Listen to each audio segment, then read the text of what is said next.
Kindness defined is this quality of being friendly, kind, and considerate.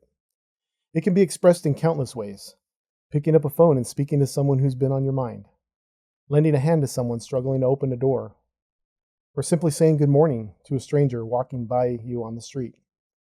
Sadly, it seems that last example becomes even more and more extinct in our world day by day. However, on today's show, we'll meet a man who, despite having challenges and obstacles throughout his life that goes very wrong, has found a unique way to leverage his own faith and put kindness into action in doing something very right. Back at Spider Circle Studio, still Peter Treash, and this is the Extraordinary You podcast.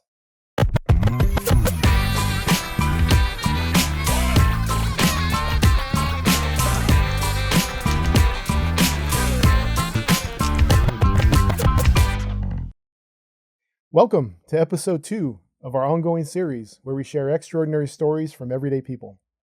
Today we're excited to introduce you to Dakota James, who may be best known in the world of social media as Benz.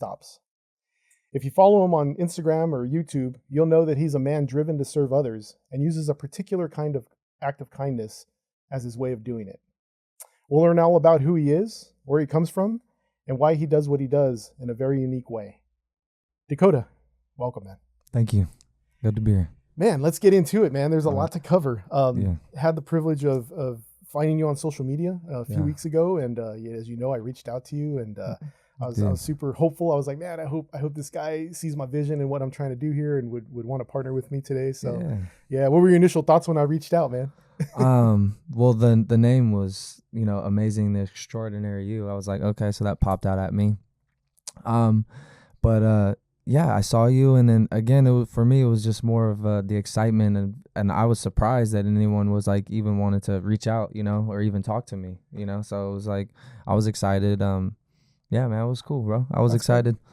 Cool. Yeah, we're so privileged and honored to have you here, man. Like really, and that's the whole thing that's what's cool about your story, man. Is that what you're doing right now, and we'll get into that. That's going to be a little bit more towards the middle end, but I want to kind of really, where are you from, where you come from, your background.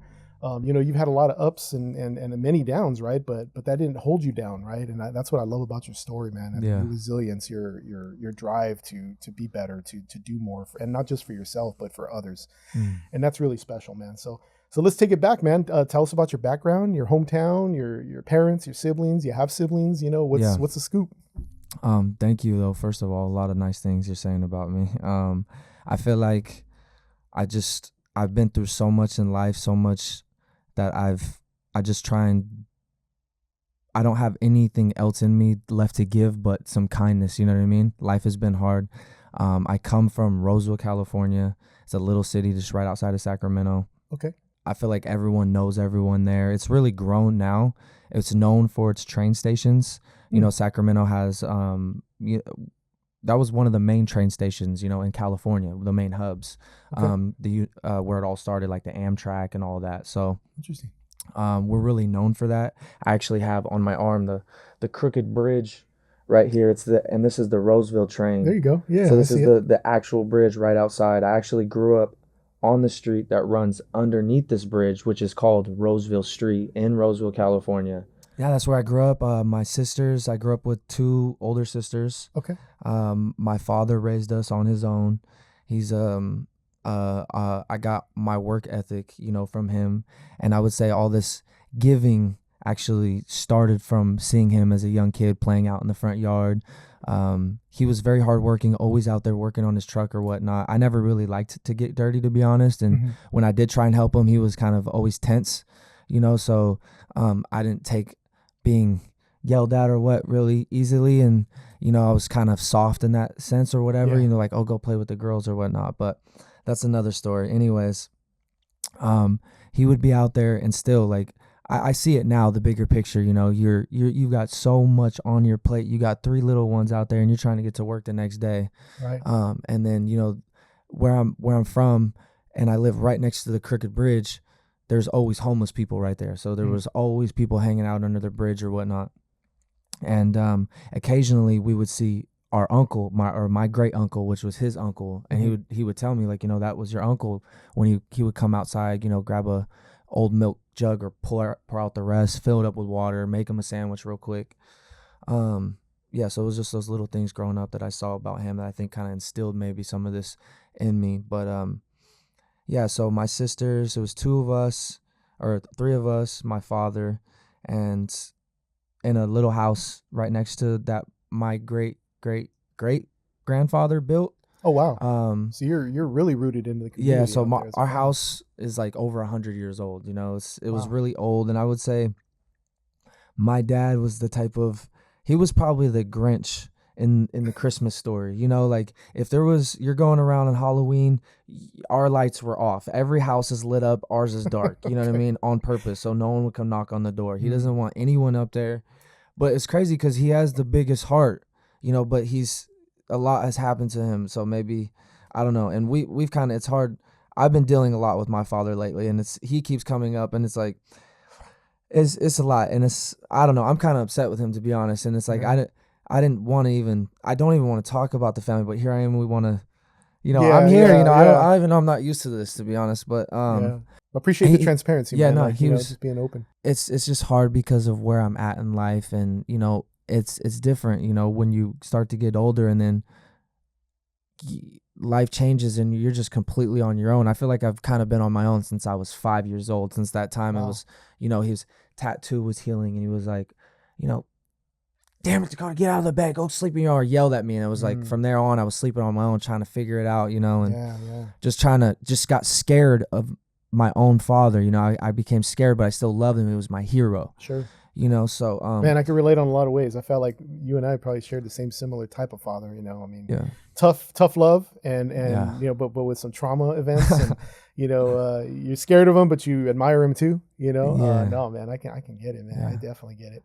Well, let's where you're at now. We want to get there, so let's start from birth, and let's get up to your teen years, because there's a lot to cover, right? And I've had the privilege of starting to learn a little bit more and more about your life, because you have been very transparent in your videos and sharing your stories with people, and stuff like that. So is that something people don't do, being transparent? I just wonder, because you'd be surprised. Man. For me, I would think that's what people do. I think a lot of people wear different masks, right? You might wear a mask at work, where different than at home, or with your friends, right? And I think we're always trying to put our best foot forward as human beings. And a lot of that trauma stuff that is deep and dark.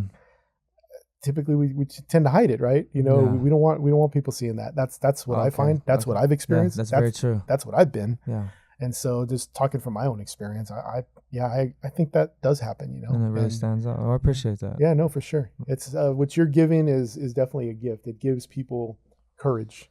I think, Thank you, like my last guest, right? Like, he was on the fence of sharing his story, but he came out with it, and man, it was therapeutic for him. Yeah. And so that's a beautiful thing, man. And that's what we're here about, man. Let's share life, and the good, the bad, and the indifferent. Making me feel a little emotional, to be honest. I was like, I was thinking, there's no way I'm gonna get emotional today. Not again. No. That's a good thing. You have a good heart. That's good, man. Yeah. Same with you, man. But we'll get into that for sure. But yeah, let's talk about your early school life, man. Were you a good student? Were you so? You know? To me, I was a great student. Yeah. Maybe not in the teacher's eyes. The principal's office was my second period. Most of the time. Yeah. Yeah. Every time it's Dakota's here again. Hey, yep, I'm here. They knew you on first name I'm the one that's pushing the rules, because as we know, as we're getting older, and now as we seeing online, all these, as a level of consciousness is waking up and realizing that we are being controlled through a system. I'm seeing now that I've always been pushing against that system, because I knew it's not correct. Sure. I'm not supposed to be boxed in and then now be controlled of, this is, they don't want you to bring things alive. They want to focus on this and test scores and this and this and that. Yeah. But when it came down to it, I never did it. But when it came to it, test day, boom, everyone's like, bro, you're never here. How are you? And I was a B average student, That's pretty good, man. That's really good. I was B average. If I would have pushed hard, I definitely could have done something. But sure. I was more so like, again, I didn't have much guidance as far as like, my dad was always working. So, I mean, when it came to academics, I wasn't really, pushed. But I have to say that again. Actually, let me correct myself. Out of my sisters, us three. Well, first there's six of us. The oldest one, in and out of prison. After her, graduated Washington State. She's like the head of security for Amazon. Right She on. works remote, lives in AZ, Okay. and Amazon's in Seattle. First one is Christina. Okay. Second one, Misty, Dawn. Okay. Misty. Next one, Amber Lynn. So it's them three, Lacey Ray, Mikey Joe, Dakota James. They thought Mikey was going to be a boy, so her name was supposed to be Michael. Okay. Well, it is Michael. So her name's Michael Josephina, so we call her Mikey Joe for short. Mikey Joe. Okay. And then I was supposed to be a girl. They thought I was going to be a girl, so they Yeah. named me Dakota. When I came out, I was a boy, I suppose, something like that. Okay. And We got a dope name, man. I get. Yeah. And you're the baby of the family then? yeah, Give it up to the babies, man. yeah. I'm a baby Thanks. too, so. I lost my train of thought that I was saying something in the beginning of all that, but No worries. So, what about social life? Like growing up as a kid and then into your teen years, like what was that like out in Roseville? my teen years were very eventful for sure. So by the time I'm a teenager, I was trying to be better in school as well. Like I was in and out of regular school, like in continuation, and I was trying to everyone's after high school. In high school, everyone's getting out of school or whatnot, or they're going on third period, and once you're good, like you can leave on lunch and you can go out. But I couldn't do those things because I didn't have, if I couldn't ask my dad for $5-10 or whatnot. Right. But also by the time high school, I lived right down the street from my high school, so really everyone was kind of go to my house. It was like the party house, like Okay. at this point I was selling drugs, I was selling weed, Oh, so you got into the drug game. Okay. yeah, I wanted to make money. I've always been motivated to do more for myself and better than in my situation. The first time my dad ever took me to take your kid to work day was I was like 9 or 10. And at this point my mom had just come back and they were trying, she left when I was 2, came back when I was like 8, 9 or something like that. And I came back from home. I came home that day. I remember walking on the it's hot, it's dusty, there's rocks everywhere, it's piles of concrete and wood, and you get the smell of lumber, and which I love all those parts, but I was like, I'm just walking, kicking these things, like he's over there working construction, he's a laborer, and I was just like, I'm never going to work for someone else. Like I knew at a young age, and then so that was kind of my mentality. I told her, I was like, I'm never gonna work for anyone else. I'm gonna work for myself. Like again, I'm pushing. That was what I was talking about. I'm pushing.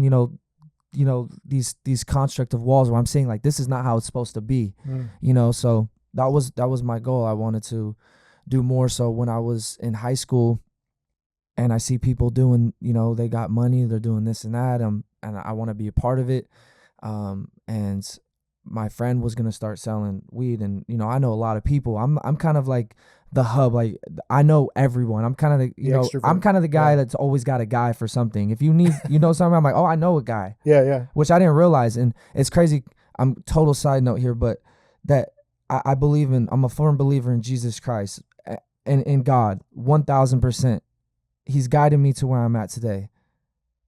It's been a spiritual battle for sure. It's been a walk. He's been guiding me all the way, 1,000%, 100% in my mind. But I also explore numerology, different things that there are. But I know that I don't tap into like, someone that's going to talk to spirits or a medium or things like that. But I believe that there's signs, that numbers or everything. God has made everything for us, And there's that guy, Gary, the numbers guy, and they were talking about, my birthday or this and that, and how communication is like what you are, and all I've ever done is write poetry, write songs, do music. And I've always been the guy in class, like always trying to help others. You know what I mean? Like I'm really smart. Oh, that's what I was going to say. Since it's clicking in my head again, I wanted to give ups for my parents because academics, I was the only one out of my sisters. That's what I was going through. She graduated college, and then Amber Lynn, she was just like dental. My sister Lacey Ray owns her own house cleaning business in Roseville. Nice. Mikey Joe kind of went through, some mental things, disabilities and trying to figure out life. So she's, going through those health issues, but she's leveled herself out. And then here's me. And then my grandma and my dad I was the only one for them to sit down and did like hooked on phonics. So by the time before I was even in kindergarten or preschool, I was writing cat, dog, and my name and things. Okay. I could already kind of read. So you had a self-learning kind of head start. Yeah, on the education. I'm naturally smart. You know what I mean? Like Yeah, I see something, I can memorize. I hear a song for the first time, or my daughter will play a song and it starts playing. She's like, "Daddy, you heard this song?" Well, no, baby. This is what I do. Daddy hears a song and I can already kind of hear what the next, like, you know what I mean? I just catch on quick to things. Right and on. when it came to book smarts, I was always last minute, so, but, what we were talking about before when I went on that side tangent. We're good. Let's actually forward. Let's swing. You High just mentioned school. music, so writing your own lyrics and doing your own thing. How'd you get into music, or what was where are you at with that right now? Music was influenced from my mother, huge, I would say, and then also those were the only good times that we had as a family when I was younger. Was when my dad would be like sitting on the couch with his Budweiser, Marlboro, and you got me sitting there all shy, and you got my sister Lacey and Mikey just dancing, listening to Johnny Cash or country and all these different songs or whatever. But then I would see my mom, when I'm 5, 6 or whatever, and she would sing to me like right when I get in the car. Like she was just, she just was always just so much energy and just. If we went to church, they would be asking her to be on choir.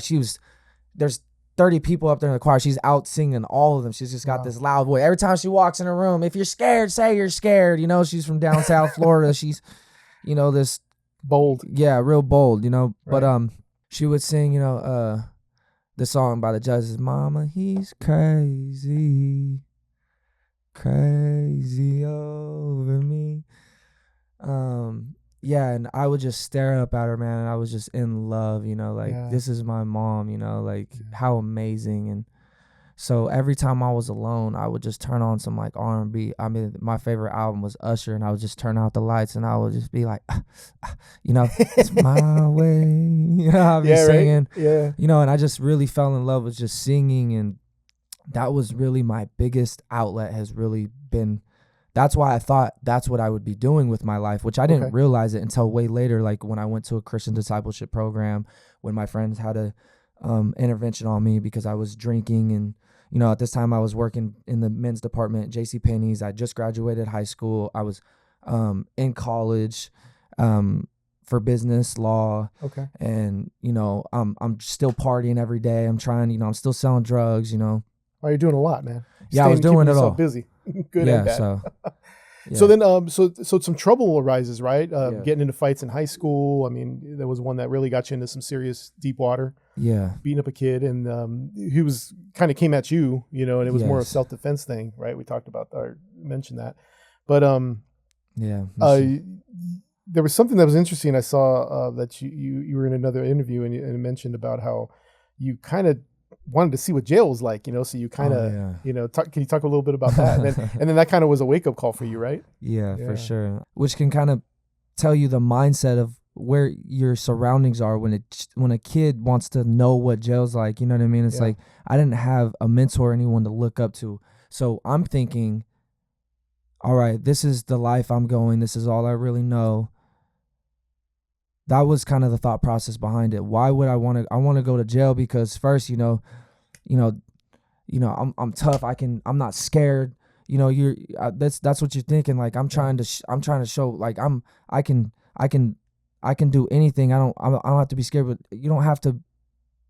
I'm thinking that life is supposed to be violent, and this is where, this is probably where I'm going to head. So I got to go check it out. See, this is where I'm going to head. This is what I want to do in case, because I'm risking a lot. Sure. For money, essentially, because I'm like, again, I'm there with my father. I don't have any money. I'm trying to get more. I want to buy clothes. I want, I'm seeing everyone around me having everything, and I'm the guy that doesn't have much, and I'm the guy where the parents are telling them, don't hang out with that kid. Don't hang out with that kid.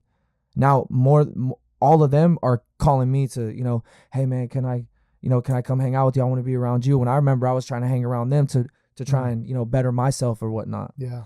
But now I'm the example. You know, it's just kind of weird how that works that way. I come from less, and the people that had more wanted to portray that they had less, to feel like, you know, they have some type of street background or whatever. So just because I had less and this and that, you know, there I am. I'm in this kind of world, you know, after high school, and you're trying to figure out, you know, what is life? What am I doing here? What's my purpose? It wasn't about money, but I know I needed money to survive, and I also needed money to be able to invest in myself so I could. The only thing that made me feel alive was music, you know, and I've been pushing this music thing for 10 years. I mean, it's given me purpose, and it's not, no one's listening, but I believe in myself so much. And so music, fast forward a little bit, right? Doing it over the years, that's what basically brought you down here to LA, right? To live. Yeah. From NorCal, yeah. Yeah. So, man, I'd love to talk about that a little bit. Like you basically came with the clothes on your back. Yeah, I did. Yeah. You know what I mean? Yeah. What was that like? Because I mean, you had a little bit of homelessness, and you know, living out of your car for a while. Like, what was the timeline of that? Like, what kind of transpired over time, and the blessings that you kind of had along the way. A lot had transpired to lead up to that, but when it came down to it, I had nowhere else to go. I knew that I was done with the album. I haven't prayed like I should have. I had like 100 copies printed up. I just packed it up and left. It was freeing. It was also scary. It was a sense of, you know, your survival kicks in. I didn't have a choice. I had no choice, but I was prepared, I guess, almost, which is kind of sad to say, but I was so used to being in my car. My mom was back around, you know, she was at her boyfriend's or something, and that was my last place to stay. And I remember she kicked me out. What year was this? 2015, the early 2015. Months go by, and fast forward, I'm at her boyfriend's house, and she's in the garage clearing out my entire trunk and organizing my trash bags of my clothes and getting it ready for me to go out to LA. I didn't have anything there for me left, and I knew that there was something in me that wanted more. And there was a point where I was just homeless. I'm like, all right, you know, I just remember the wet leaves on the floor, and you know, it's cold morning mist, kind of foggy. I'm in there in Roseville, and I go into, you know, Barnes and Nobles, and that's when I read this book about meditation. And I read this book called the Millionaire, or the Blueprint of the Millionaire Mindset, or something like that, where I started learning, you know, these different ideas and things planting in me that I didn't know in a history book or this and that they're teaching you at school. I'm like, okay. So when I was selling cars, and I look at this guy's application, and he's putting on there, he makes $250,000 a year. And then he go and telling me, hey, go read this book. You know, as all these things transpiring, God's like, he's working your life. You know, all these things are happening for a reason. All these signs. Yes. All these things you hear, even it's a long time ago. Yeah. So then here I am, boom, packed up. I'm homeless. So again, I wasn't prepared, but I was. I was ready. I was like, I was motivated. I'm self-motivated. I'm just I'm a firm believer, man, and I want to be a voice for people that feel like they have nothing and no one, no opportunity, no chance, and that they can do it with just that self-belief. And it sounds so, like, hearing it all the time on social media and this and that, it's just like, it's so real and it's so deep that when you have a connection with God and you have a sense of self, even when you're lost and confused, but it's in there. It's in there. You know, you know who you are, even when you're trying to portray someone you're not, because of all these. You have to be a character in this world where we're like you said, you know, everyone's masks, all these masks, and you're right. I don't have anything to hide. And then that brings me kind of like where I'm hurtful about my dad, because, you know, he was talking about how he saw one of my episodes of driving Benz stops with someone that I was helping, and you kind of just sharing brief of my story, and how he was like, well, hey, if you're going to tell everyone about this, make sure tell them why you don't have your car, because he's got a truck that he gave me for my 16th birthday that I bought, a 350 small block. I'm out here trying to do something great, and I was so desperate for him to be proud of me. I wanted to share it with him, and was like, all right, you know what, even though I was just there a couple weeks ago, you didn't walk my daughter out to the car.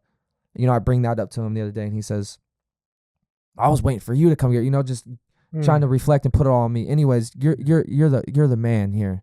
Yeah. You're the father. You're supposed to be leading me with and having that love. So it's like that's at the end of the day, all I've been ever wanting was love. So again, I'm trying to find that self love. You can't Yeah. even love yourself. Yeah. So I'm hurting, and I'm hurting everyone around me. I'm hurting the women I'm with. Still, I want him to be proud of me. Boom, I send him. Ben stops. Hey, I was talking about the idea. I'm telling him all about this. Like, man, I'm really seeing something here. I'm building this before I even gave him my first ride. Yeah, that's what I love about your story, man. And what intrigued me was that, you know, especially now after I started following you on social and, you know, listening to your little hot takes, you know, from your episodes before, you know, and then I watched a couple of your episodes, and it was like, man, this guy's got a heck of a story and a lot of trauma and a Mm, lot of things that have happened, you know, and the fact of all of that happening, you still figure out a way to take it all in, mm, swallow it, and then show kindness out of as the after effect, right? mm. Where, you know, I think a lot of people will take it and be angry and negative and then Yeah, project that onto the world, right? But you take a different approach, yeah, and I really appreciate that about you, man. And you know, yeah, no, all the things that, you know, happened didn't happen.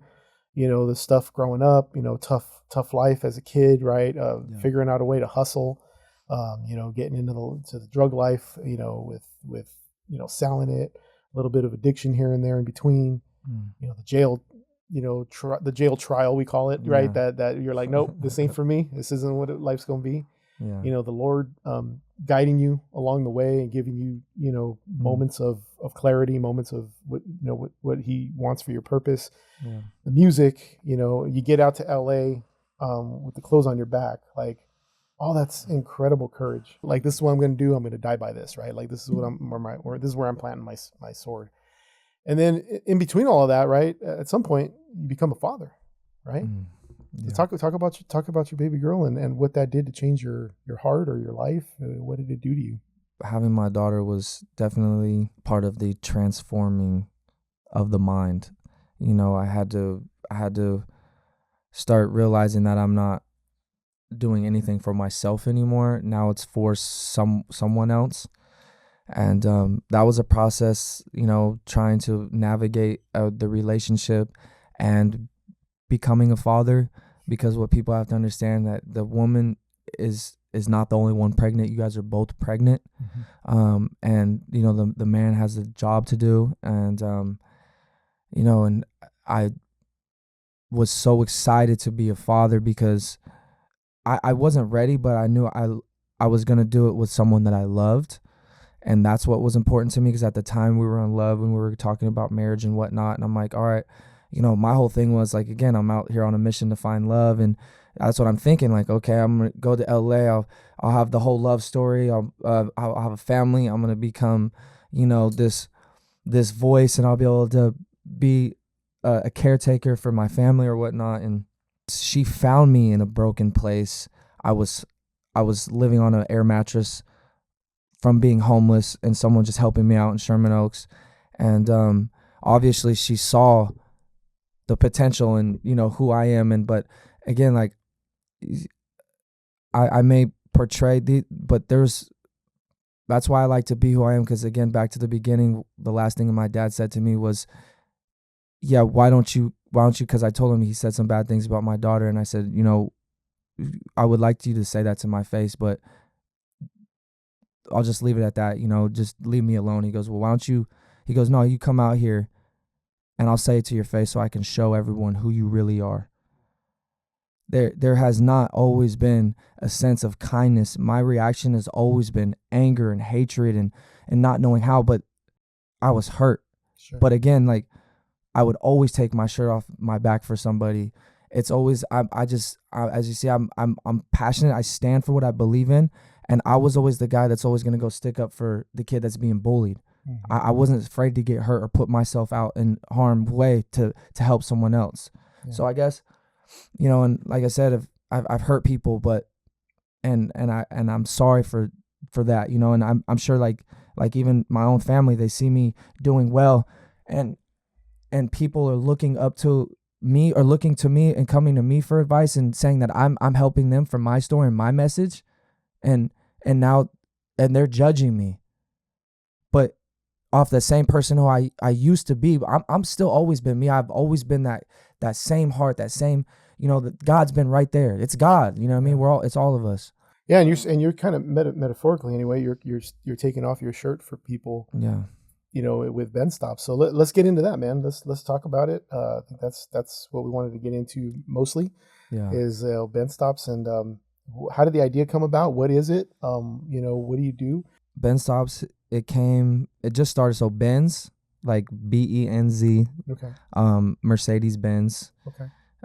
And stops, like bus stops. So combine them. A mix. Okay. Yeah. Benz, Mercedes Benz, and bus stops. Ben stops. Okay. That's where you meet Ben stops. That's where I've created it. This is a cool ride, yeah? Yeah. How'd you get this job? Well, You didn't apply for it. I didn't apply for it. No, it's that I started as far as On your own? on my own. Yeah, you. just to help people, honestly. Wow, Well, good for you. it would be weird if I just rolled up and was like, "Hey, do you want to ride?" Like some weirdo. Right. So I actually did all of this It's so I can really offer. new. Yeah. I seen all the logos on the car, so I'm like, oh gosh, it's safe. Let's figure out where you're going. Where were you trucking it to right now? I You're was trucking it to Palm Avenue.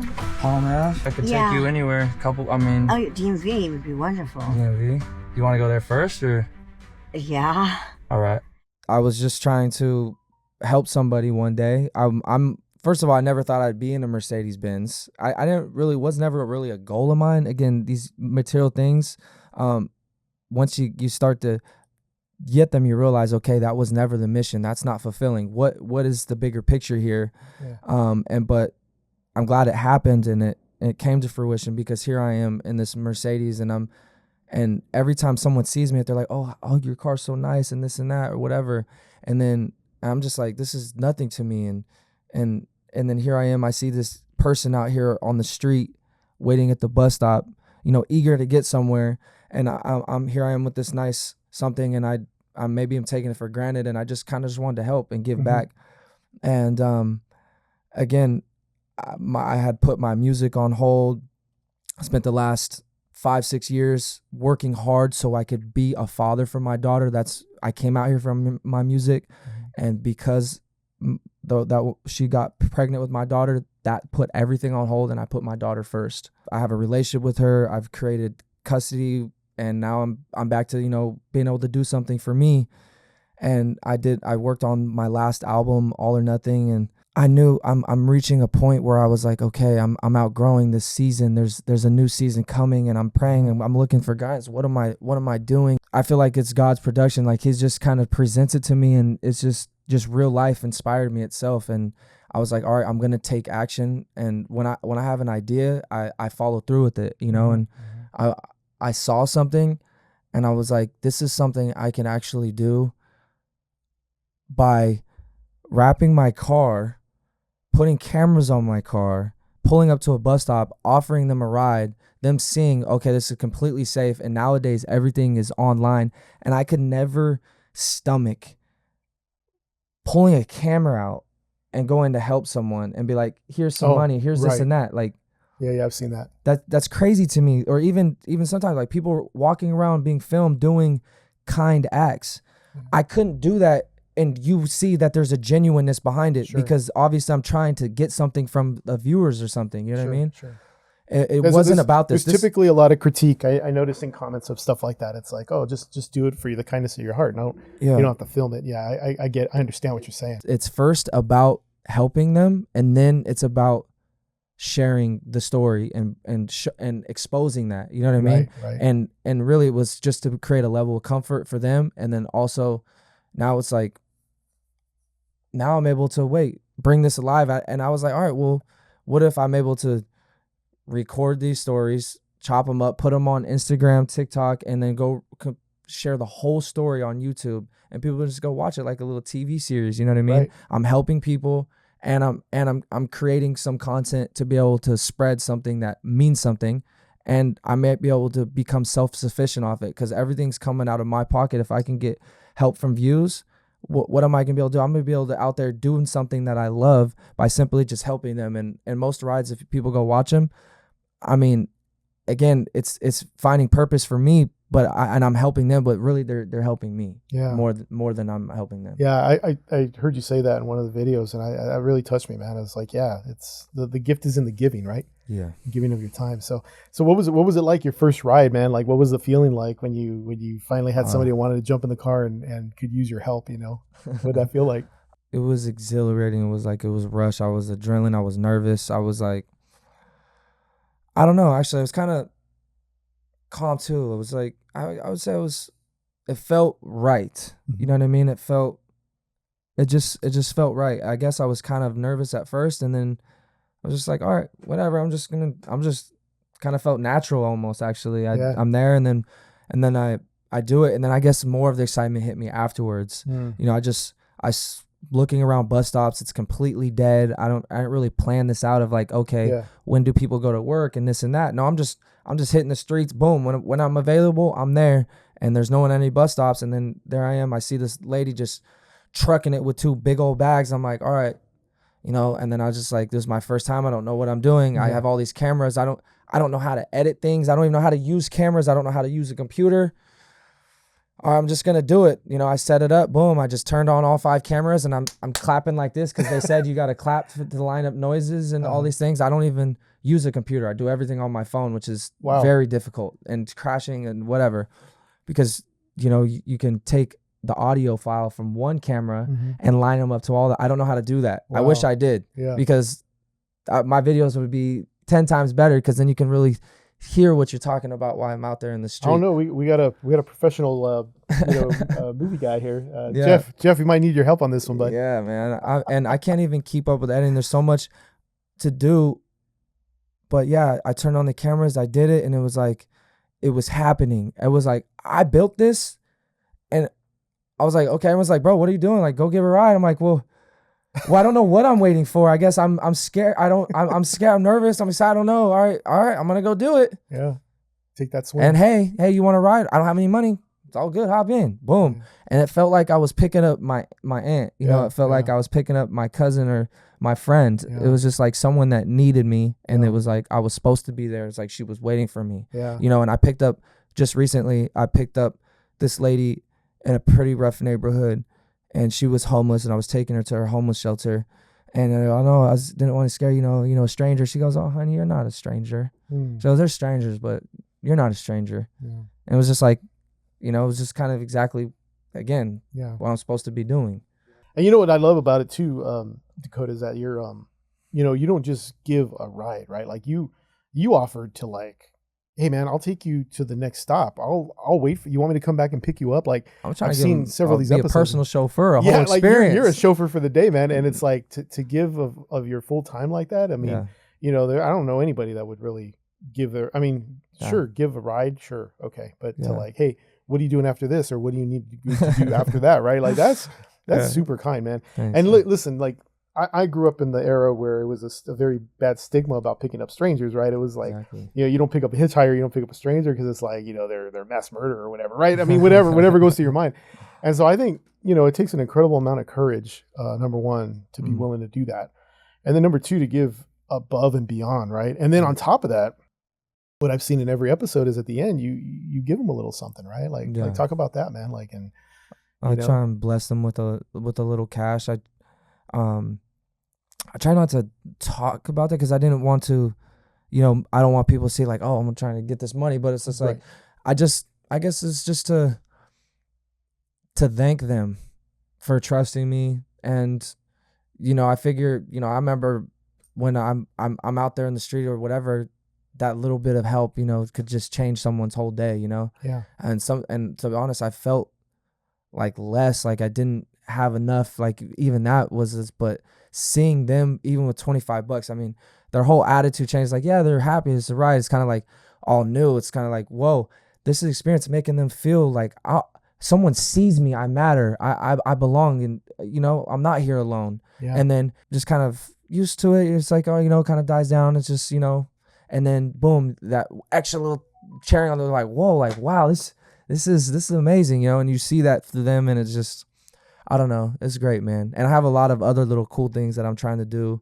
Like I have a Ben Stops mystery box, you know, so they can either choose the Ben Stops blessing, which I want to get like some nice little actual black, you know, envelopes with the Ben Stops logo on there, Okay. you know, because I keep putting it in Chase envelopes, you know. Okay, and gotcha.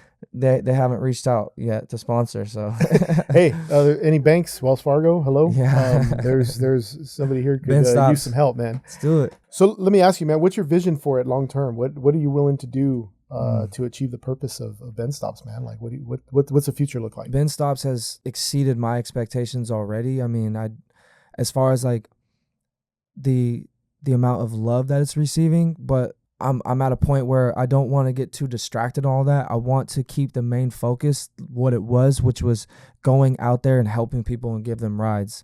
So now I'm seeing like, oh wow, these people are really seeing something new that no one's ever seen before. And a lot of people have thought it, because, you know, hundreds of people have said, you know, hey, I wanted to do that, but you actually did it, you know, like.